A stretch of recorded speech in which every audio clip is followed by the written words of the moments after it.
मौसम बहार का आगाज हो चुका है। पतझड़ के बाद हर तरफ हरियाली ही हरियाली नजर आती है।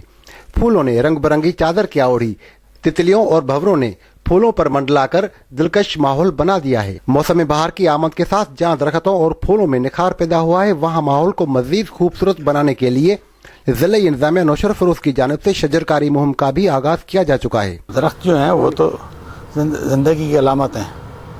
ये जो हमारे माहौल के लिए या आब हवा के लिए इनकी बहुत ज़्यादा अहमियत है और हमारे पास शजरकारी की जो मुहिम हर साल शुरू होती है, इससे जितना फ़ायदा उठाना चाहिए। इसमें ना सिर्फ फॉरेस्ट डिपार्टमेंट का रोल है, हम सब इसको ओनरशिप दें और ये बहुत अच्छी बात है कि गवर्नमेंट लेवल पर ओनरशिप मिल रही है इस चीज़ को। 1.5 लाख टारगेट है इस साल के लिए, ये हमें जून तक के लिए जो अचीव करना है। मौसम बहार के पुरकशिश नज़ारे और ताज़ा फूलों की खुशबू सांसों को महकाती है तो कुदरती हुस्न पे रश्क तारी हो जाता है। उस माहौलियाती तब्दीलियों की वजह से दरख्तों की और भी ज़्यादा जो है अफादत है। माहौल की ताजगी को इसी तरह बरकरार रखने के लिए हम सबको मिलजुल कर कोशिशें करनी चाहिए। इन पौधों की सही देखभाल करके न सिर्फ खूबसूरत माहौल बनाया जा सकता है, बल्कि माहौलियाती आलूदगी को भी कंट्रोल किया जा सकता है। नौमान चन्ना, नौशर फिरोज।